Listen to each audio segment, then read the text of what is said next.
Bonjour. Nous allons donc pendant cette séance enchaîner sur ce qu'on a fait la dernière fois, à savoir le dihybridisme. Et donc on avait dit que lorsque deux gènes sont génétiquement indépendants et physiquement liés, ça veut dire qu'ils sont situés sur un même chromosome et très éloignés l'un de l'autre. Donc dans ce cas, pour pouvoir estimer la distance entre les deux gènes, on est obligé de choisir un marqueur donc, qui doit être situé entre les deux gènes. Donc dans notre cas, jusqu'à maintenant on a parlé des couples d'allèles BB+. Alors ce marqueur, ce ne sera rien d'autre qu'un troisième gène et qui va nous permettre de travailler sur des segments chromosomiques plus petits. Et donc, ça nous permettra d'être dans la liaison génétique et donc ça va permettre de pouvoir calculer la distance. Et donc, on se retrouvera dans un trihybridisme.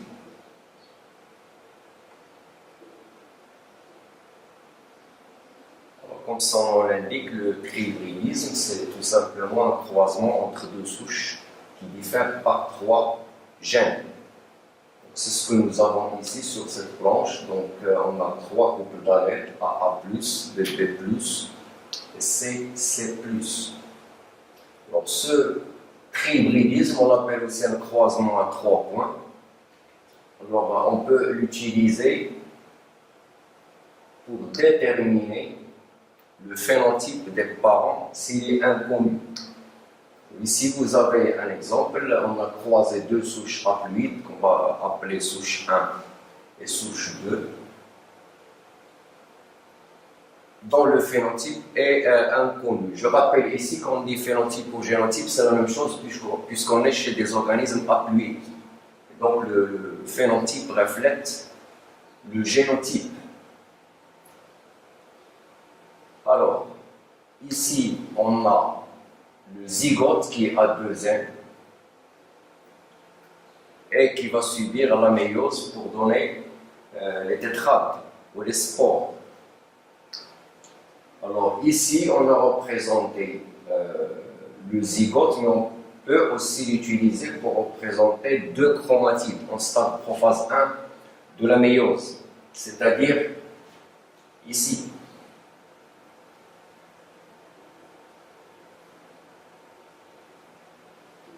On a trois couples d'allèles.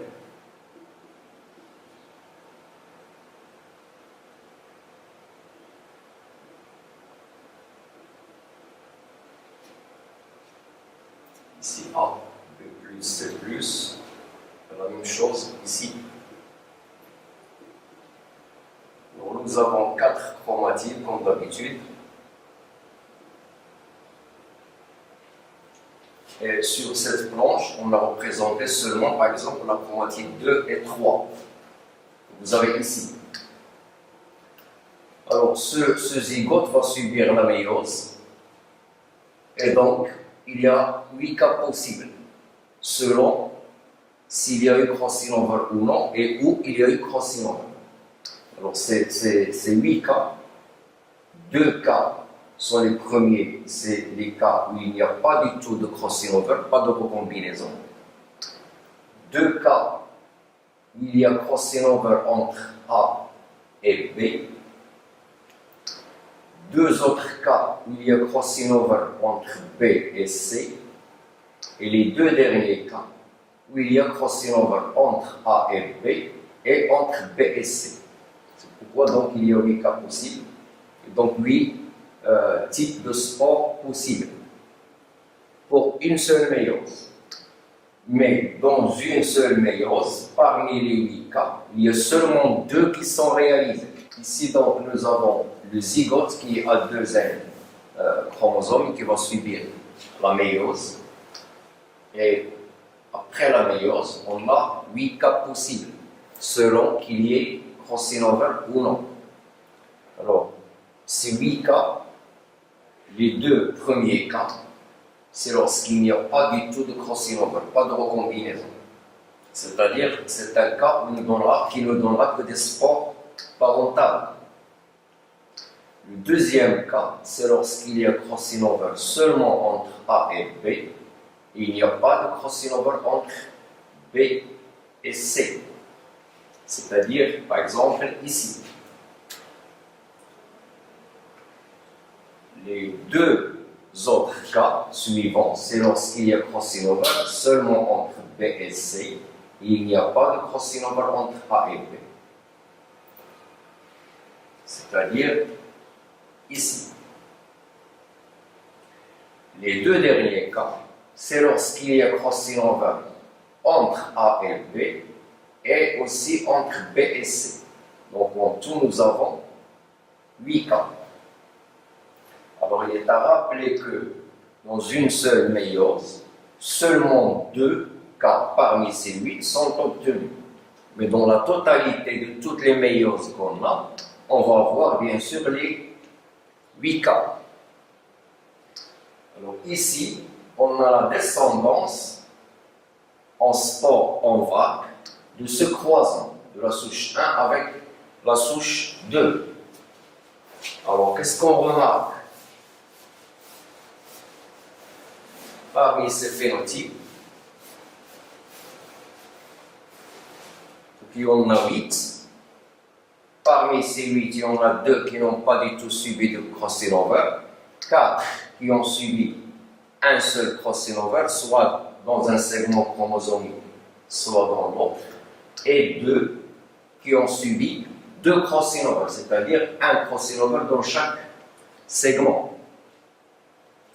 Alors, on rappelle qu'on est dans le cas de la liaison génétique. Et quand il y a liaison génétique, ça veut dire que les parentaux sont toujours supérieurs aux recombinés. C'est-à-dire que parmi ces 8 phénotypes, ceux qui ont les effectifs les plus élevés, ce sont des génotypes parentaux. Donc, d'un côté, nous avons le phénotype B, donc qui est en réalité A+, B, C+, et de l'autre côté, nous avons le phénotype AC, qui est A, B+, C. Ça veut dire que ces deux types de spores contiennent un chromosome parental qui n'a pas du tout subi de crossing over. Ça veut dire que la souche 1 et la souche 2 possèdent ces phénotypes. Donc, je vais écrire ici souche 1 et souche 2. Donc ceci nous a permis de déterminer le phénotype des parents, même s'il est inconnu. Alors maintenant nous avons 3 gènes. Nous connaissons les phénotypes des parents, mais nous ne connaissons pas l'ordre des gènes sur le chromosome. Alors bien sûr, il y a 3 cas possibles, puisqu'il y a 3 gènes. Donc soit c'est le couple d'allèles AA+, qui se trouve au milieu, soit c'est le couple CC+, qui se trouve au milieu, soit c'est le couple BP+, qui se trouve au milieu. Alors pour déterminer le gène qui se trouve au milieu, il suffit de comparer le phénotype des parents et celui des doubles recombinés. Alors, le phénotype parental à comparer avec le phénotype des types de spores qui ont subi 2 crossing over. Alors pourquoi? On va essayer d'expliquer ça ici. Alors ici nous avons les parents et ici les doubles recombinés. Ça c'est un exemple qui n'a pas forcément un lien avec l'exercice que nous sommes en train de faire. Alors je vais faire une petite illustration ici, je vais schématiser seulement 2 chromatides. Nous avons A plus C plus B avec A, C, B plus. Alors s'il y a un seul crossing over ici, on va avoir cette situation.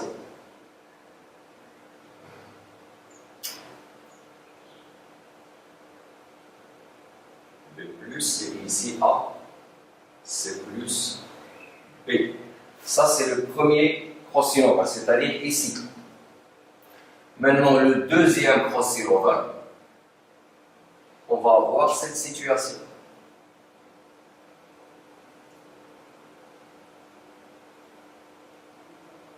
Donc A plus A resteront toujours à leur place. C plus toujours à leur place. Ici, on va avoir B plus. Qu'est-ce qu'on remarque? Donc, ce que j'ai fait ici, c'est une illustration plus détaillée de ce qui se passe là. Donc, en allant des parentaux ou double recombinés, en réalité A et B sont restés à leur place, alors que C a été permuté.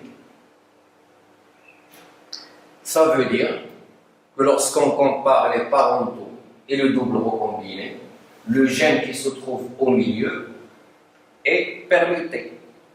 Donc, pour le déterminer, il suffit de comparer les parentaux et le double recombiné. Alors, les parentaux, on les reconnaît, comme on l'a dit tout à l'heure, parce qu'ils ont l'effectif le plus élevé. Donc, il nous reste 6 parmi les 6 qui restent. Il y a bien sûr 2 qui sont double recombinés. Alors, ces doubles recombinés, théoriquement, ils ont l'effectif le moins élevé. Pourquoi? Parce que tout simplement, ils ont la probabilité la plus petite d'avoir lieu. Sachant que logiquement, on a plus de chances d'avoir un seul crossing over dans un des deux segments que d'avoir les deux crossing over en même temps. Donc, les doubles recombinés ont l'effectif le plus petit. C'est-à-dire, ici, ce phénotype A avec un effectif de 2 et le phénotype BC avec un effectif de 1. Donc, si on essaie de les comparer aux parents, on va regarder sur le tableau les phénotypes parentaux. Donc, les doubles recombinés, nous avons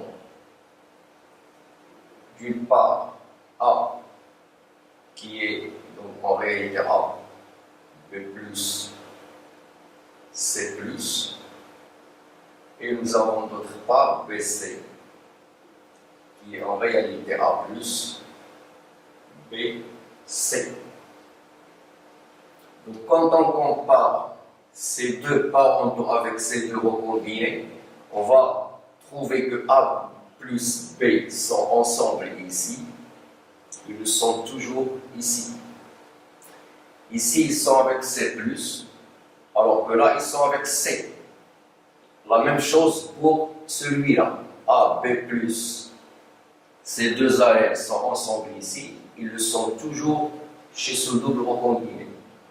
Donc, chez ce parent, ils sont avec l'allèle C, alors qu'ici, ils sont avec l'allèle C+. Donc, en allant des parentaux au double recombiné, on remarque que c'est le couple d'allèles C qui est permuté. Donc, par conséquent, c'est le couple d'allèles C plus qui se trouve au milieu. Donc, on a cet ordre. Sur notre chromosome, les gènes sont placés de manière à ce que c'est le couple d'allèles C plus qui se trouve au milieu. Donc, on est dans cette situation.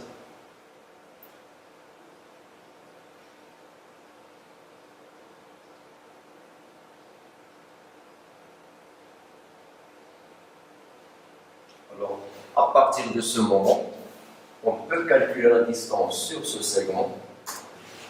On remarque alors que entre les parentaux et les doubles recombinés, chez ce parent A plus B sont des allèles associés. Ils le sont toujours chez ce double recombiné. C'est A plus B. On a ici. Chez ce parent, ils sont avec l'allèle C+, alors qu'ici, ils sont avec l'allèle C. La même chose pour l'autre parent et l'autre double recombiné. A est associé à B+, ils le sont toujours chez ce double recombiné. Chez ce parent, ils sont avec l'allèle C, alors que ici, chez ce double recombiné, ils sont avec l'allèle C+. Donc, c'est le couple d'allèles CC+, qui se trouve au milieu des deux autres. Et donc, on est dans cette situation.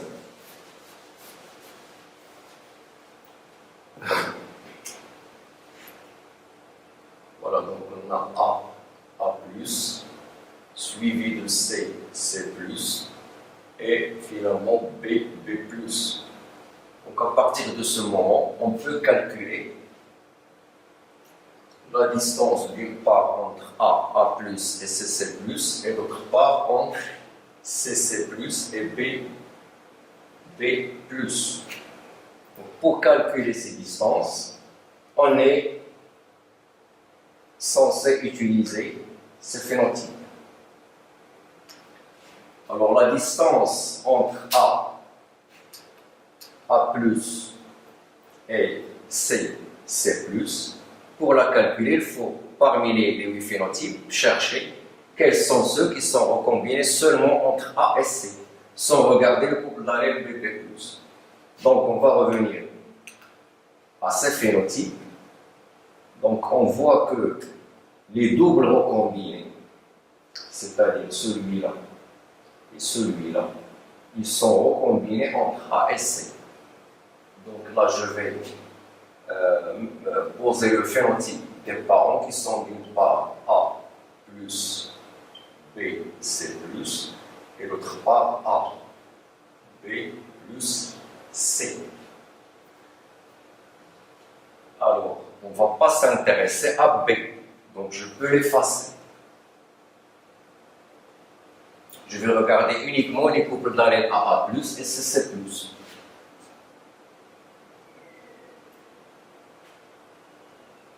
Parmi donc ces 8 phénotypes, tout ce qui est A+, C et A, C+, ce sont des recombinés. Les recombinés, ce sont d'une part A plus C et d'autre part A, C+. Donc, en regardant, les parentaux, bien sûr, ne sont pas recombinés. Ils sont d'une part A, C+, et AC, c'est ce qu'on voit ici. Les doubles recombinés, l'un, il est A, C+, l'autre, il est A plus C. Donc, il y a les doubles recombinés, c'est logique, puisqu'ils sont recombinés au niveau des deux segments. Il nous reste les 4. 4 autres, parmi les 4 qui restent, nous avons celui-là C, il est A plus C, et celui-là, il est AC+. Donc, ce sont aussi des recombinés. Les derniers qui restent, ce sont d'une part A plus C+, et d'autre part AC. Ce sont donc des parentaux. Donc, la distance entre A et C, et celle-là, c'est 2 plus 48 plus 47 plus 1 sur le total qui est 2000 fois 100, et ça va nous donner une distance de 9,8 centimorgans. Donc ici, nous avons 9,8 centimorgans. Alors, pour l'autre segment,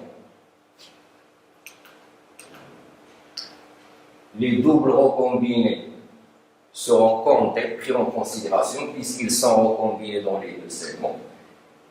Ces 48 et 47 ont été comptés dans ce segment. Donc les deux autres qui restent, c'est forcément dans ce segment. C'est ceux qui ont des effectifs de 23. Donc cette distance entre C et B deviendra 23 deux fois, plus 2 plus 1 sur le total fois 100. Et ça va nous donner une distance de 4,9 centimorgans. Et donc, on se retrouve avec cette petite carte chromosomique qu'on appelle aussi carte factorielle. Carte factorielle.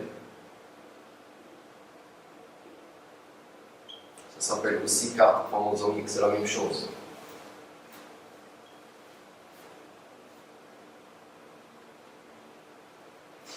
Alors, maintenant, on peut aussi, puisque les trois gènes, 2A2, sont génétiquement liés, on peut aussi calculer la distance entre AA+, et BB+.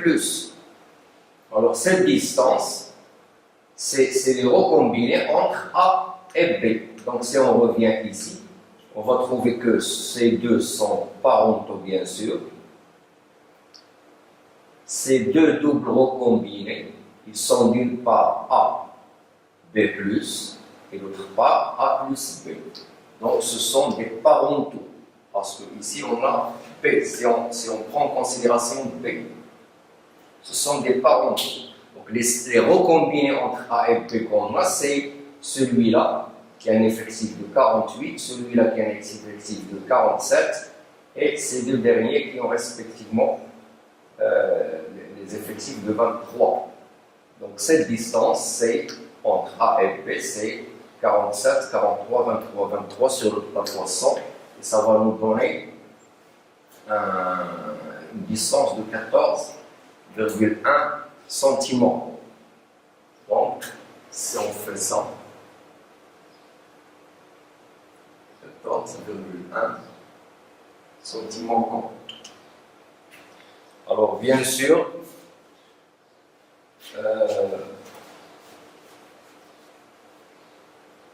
on remarque que 14,1 centimorgans ne correspond pas à la somme de 9,8 plus 4,9, parce que la somme de ces deux, ce n'est pas 14,1, c'est plutôt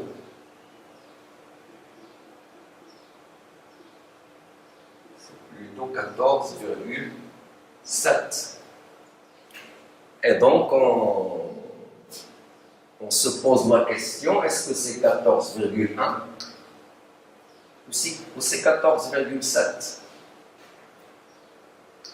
Alors, la réponse vient du fait que quand on a calculé la distance entre A et B,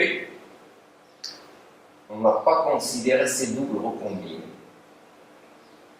Et là, je rappelle qu'en réalité, la distance, c'est quoi? C'est qu'on compte le nombre de crossover qui ont eu lieu.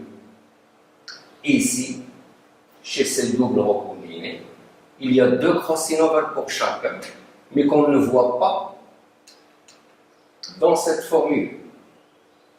Pourquoi? Parce qu'en les regardant, ils nous paraissent des parentaux pour les couples d'allèles AA plus BB+. En réalité, il faut les compter. Donc, cette distance entre A, en réalité entre A et B, en réalité est égale aux 4 recombinés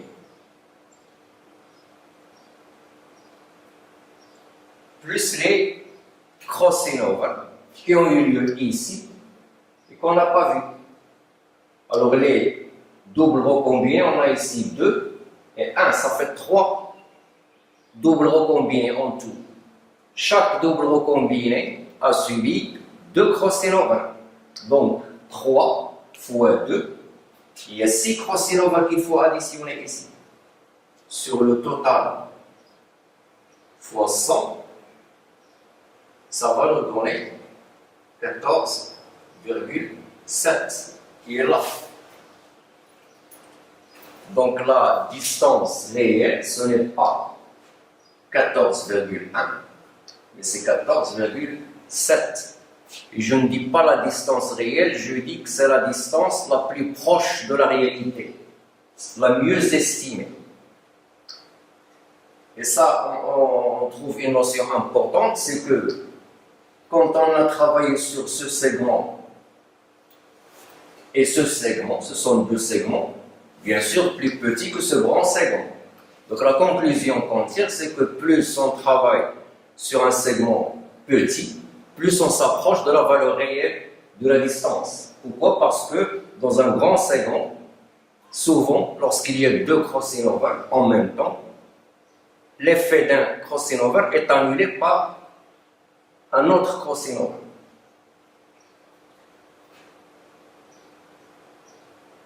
Alors,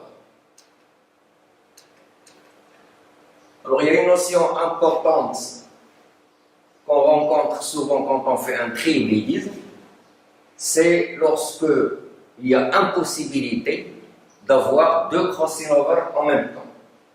C'est-à-dire, si je reviens à ce schéma, parfois, on ne peut pas avoir de double recombiné. Pourquoi? Parce que la réalisation d'un crossing over empêche la réalisation de l'autre, ou l'inverse. Lorsqu'un crossing over empêche l'autre, ça empêche le fait d'obtenir des doubles recombinés. Et dans ce cas, on dit qu'il y a interférence. Ça veut dire que les deux crossing over interfèrent l'un avec l'autre. Soit il y a l'un, soit il y a l'autre. Et donc le résultat, c'est que le nombre de doubles recombinés qu'on obtient expérimentalement est inférieur à celui qu'on doit obtenir théoriquement.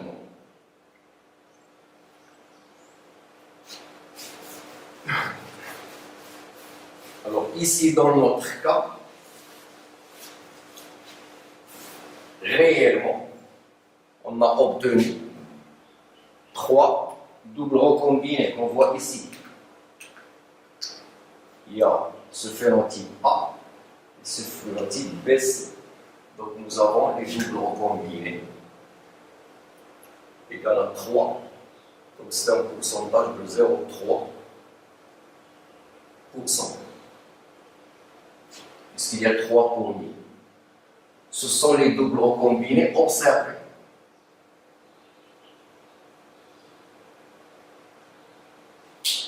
C'est un effectif qui est inférieur à celui qu'on doit théoriquement obtenir, c'est-à-dire point de vue théorique, combien on devrait obtenir de doubles recombinés.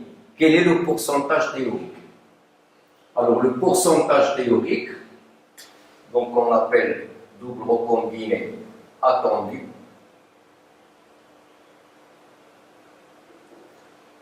c'est tout simplement le produit des deux distances. C'est 9,8 fois 4,7 qu'on vient de trouver. C'est 9,8 fois 4,9.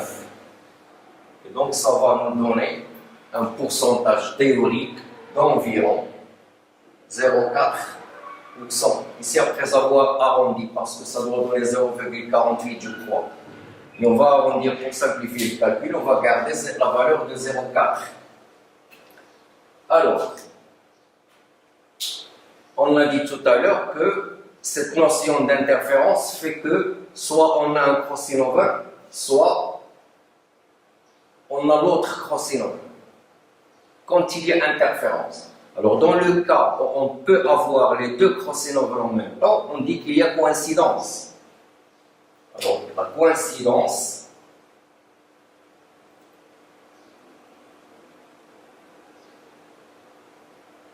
elle est caractérisée par son coefficient, qu'on appelle coefficient de coïncidence. Tout simplement, c'est le rapport pourcentage des doubles recombinés observés sur le pourcentage des doubles recombinés attendus. Donc dans notre cas, ce sera 0,3 sur 0,4 et ça va être 0,75. Donc on a un coefficient de coïncidence qui est égal à 0,75. Alors l'interférence plus la coïncidence, elle est égale à 1, puisque le maximum c'est 100%. Et par conséquent, l'interférence est égale à 0,25. Alors ça veut dire quoi cette interférence qui est égale à 0,25? Ça veut dire tout simplement que parmi tous les doubles recombinés qu'on devrait obtenir, on a obtenu seulement 75%. 25% de ces doubles recombinés attendus ces 25% ont été éliminés à cause de l'interférence. Alors, il y a les cas extrêmes, puisque l'interférence et la coïncidence, leur somme est égale à 1, et les deux sont comprises entre 0 et 1. Donc, il y a le cas extrême où l'interférence est totale. Alors, lorsque l'interférence est totale, ça veut dire que la coïncidence est nulle. Dans ce cas-là, il y a impossibilité totale d'avoir les doubles recombinés, les deux crossing over en même temps. Et donc, dans ce cas-là,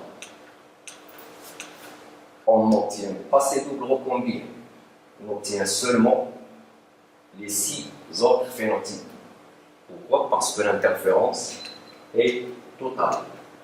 L'autre cas extrême, c'est lorsque l'interférence elle est nulle et la coïncidence elle est totale.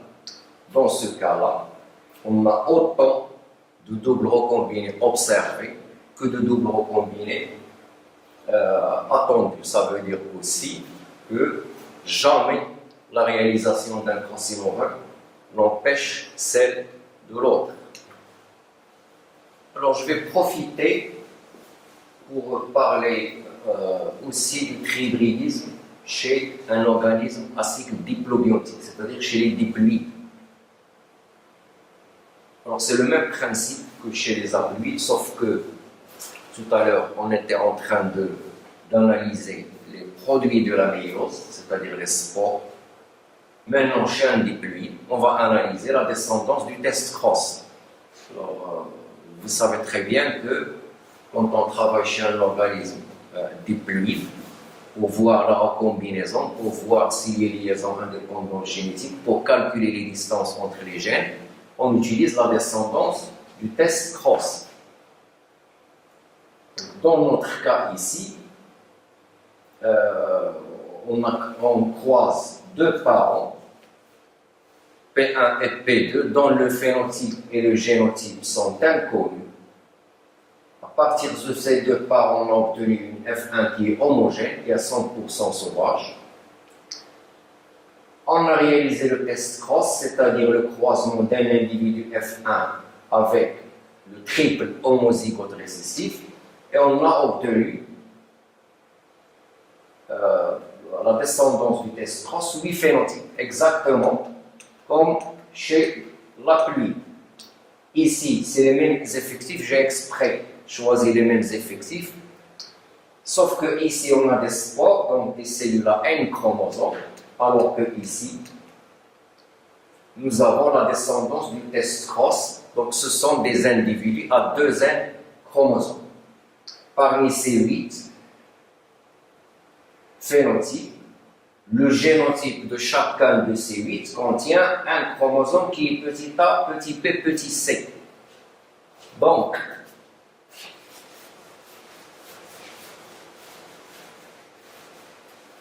ces 8 phénotypes vont nous permettre de déterminer le génotype de F1 et les génotypes des parents. Alors, comme tout à l'heure, bien sûr, les parentaux, ils ont les effectifs les plus élevés. Donc, d'une part, nous avons le phénotype B, et d'autre part, le phénotype AC.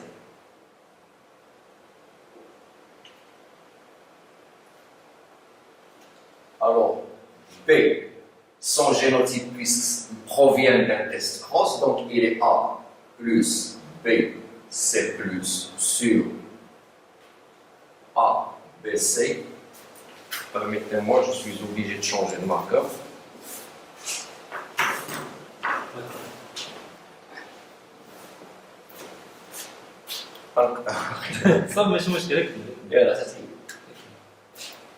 Pour ce phénotype, nous avons le génotype A, B plus C sur A, B, C.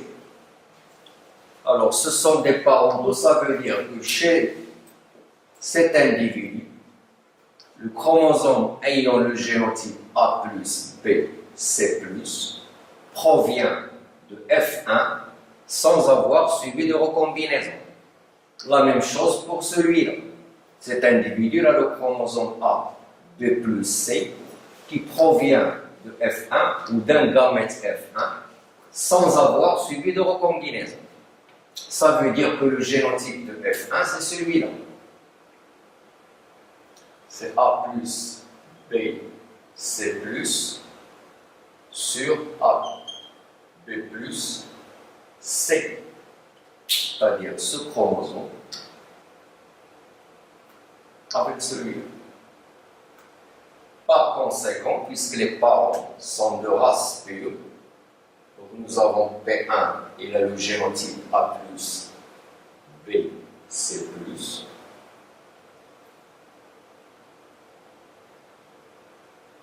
C'est ce chromosome deux fois. L'autre parent, c'est de ce chromosome deux fois. P2, il a le génotype A, B plus C sur A, B plus C. Donc ceci nous a permis de déterminer le génotype de F1 et les génotypes des deux parents. Tout à l'heure, en parlant des haploïdes, ça nous a permis de déterminer le phénotype des parents qui reflètent le génotype. Maintenant, puisque c'est des ploïdes, ça nous permet de déterminer le génotype de F1 et le génotype et le phénotype des parents. Alors pour le reste, le calcul c'est le même. Donc nous avons le calcul c'est le même, je veux dire tout ce qui est calcul de la distance, tout ce qui est interférence et coïncidence, c'est exactement, puisque c'est le même exemple, c'est exactement la même chose que ce qu'on a vu chez les haploïdes. Alors sur ce tableau, il y a un petit récapitulatif. Donc ici vous avez ce qui concerne les haploïdes, ici ce qui concerne les diploïdes. Donc le cycle, on l'a déjà dit, c'est un cycle haplobiontique, donc la méiose suit immédiatement la fécondation. Et ce qu'on analyse, c'est les produits de la méiose. Ici, après fécondation, il y a immédiatement des mitoses qui donnent l'individu qu'on observe. Donc on analyse les produits des mitoses qui surviennent après la fécondation. Alors ici, les produits analysés, donc c'est les analyses de la produit de la méiose à un chromosome. Ici, c'est l'analyse des produits des mitoses du zygote qui est à deuxième chromosome. Alors ici, bien sûr, on l'a déjà dit aussi, le phénotype reflète le génotype. Chez un diploïde, non. Le phénotype ne reflète pas le génotype. Chez un diploïde, pour déterminer le génotype, on est parfois obligé de faire un test cross.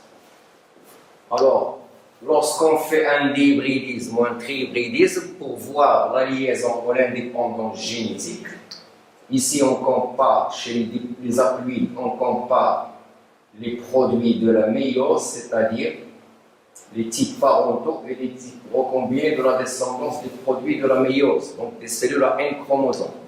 Ici on compare les types parentaux et les types recombinés de la descendance du test cross chez un organisme diploïde. Alors la même chose pour les distances. Ici, c'est le nombre de recombinés sur le total fois 100 en comptant les produits de la méiose.